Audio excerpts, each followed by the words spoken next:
છીએ। બોટાદના ભામણ ગામે ગ્રામ પંચાયતની ચૂંટણીનો માહોલ બરાબર જામી ગયો છે અને 7,000 જેટલી વસ્તી ધરાવતા આ ભામણ ગામે 10 વોર્ડ આવેલા છે અને ઘણા વર્ષોથી વિકાસના કામો ત્યાં નથી થયા। તંત્ર દ્વારા આરસીસી રોડ બન્યો છે, પરંતુ બાદમાં તે રસ્તો તૂટી ગયો છે અને રોડ પર ખાડા પડી ચૂક્યા છે। પ્રાથમિક શાળાની અંદર માધ્યમિક શાળાના વર્ગો ચાલી રહ્યા છે, પરંતુ ધોરણ 11 અને 12ના વર્ગો પણ ગ્રામ પંચાયતને મળ્યા નથી। ગામની અંદર સૌથી મોટો પ્રશ્ન વરસાદી પાણીના નિકાલનો છે। ગામની અંદર ભેજ કેટલો વરસાદ પડે છે ત્યાં પાણી ભરાવાનું શરૂ થઈ જાય છે અને કારણ કે પાણીના નિકાલ માટે ગામની અંદર આવેલ નહેરોની અંદર બાવળ અને જાણી ઝાંખરાનું સામ્રાજ્ય ઊભું થઈ ગયું છે। 22 તારીખના રોજ સ્થાનિક સ્વરાજની ચૂંટણી યોજાવાની છે। ગ્રામ પંચાયતની ચૂંટણી જે બોટાદ જિલ્લાના 106 ગામમાં યોજાશે, તે પૈકી એક ગામ છે બોટાદનું ભામણ ગામ। જીએસટીવીની ટીમ પહોંચી છે આજે ભામણ ગામ અને સ્થાનિક લોકોના અભિપ્રાય જાણવાનો પ્રયત્ન કરશું કે કેવી આ વહીવટદારનું શાસન રહ્યું છે। આગામી ચૂંટણીમાં જે કોઈ પદાધિકારીઓ આવે તેની પાસે કેવી અપેક્ષા છે અને કેવા વિકાસના કામો બાકી છે, જાણીએ આપણે સ્થાનિક રહીશો પાસેથી।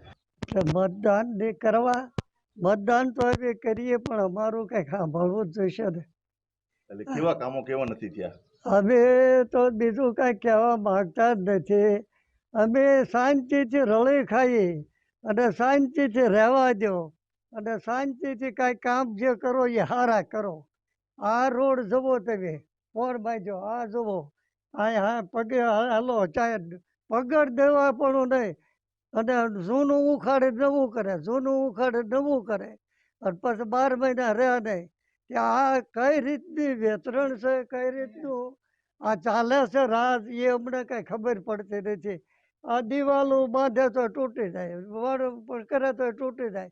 અહીંયા 2-3 ખાળ કૂવા કર્યા તો એ બધું ફેલ જ જાય છે। તો આ બધું હું આ 4 વખત આ પાણીની લાઈન નાખી, કોઈ કાર્ય ગમે એ રીતે કરતા હોય, ગમે એ થતું હોય।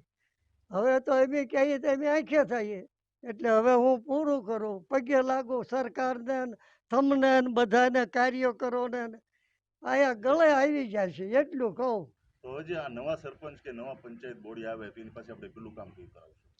કામ કરે એવા જરૂર છે, બાકી તો આમાં શું કરવાનું, નકર ગમે તે આવે ને ગમે એ કરવાના છે।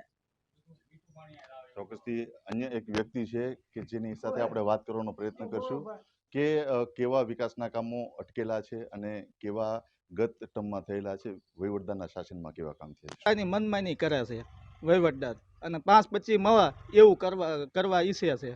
જ્યાં જેટલા કામ કર્યા ત્યાં ભ્રષ્ટાચાર જ કર્યો છે।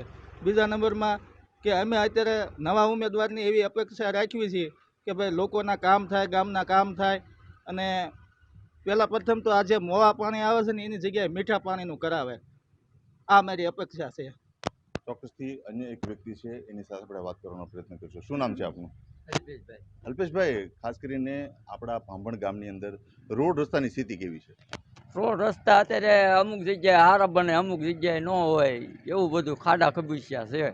અનેક શેરીઓ એવી છે કે જ્યાં રોડ રસ્તા બન્યા જ નથી। અમુક શેરી તો વર્ષોથી જૂનો સારો રહ્યો, અહીંયા તો મારી સાંભળીમાં 42 વર્ષ 40 વર્ષથી હું ભાડું છું કે કોઈ જગ્યાએ કોઈ વસ્તુ થયેલું નથી। જૂના ગામની અંદર તો કોઈ વિકાસ મળ્યો જ નથી।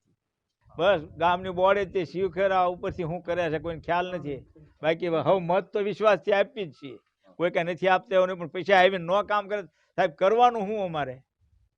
એટલે આ રોડ છે ડામરનો હતો ને સાહેબ, એ ઉખાડી અને 1 કિલોમીટર ઉખાડ્યો છે। એ ડામર ઉખડ્યો અને 12 મહિનામાં હતો એનો રોડ થઈ ગયો, નવો કર્યો।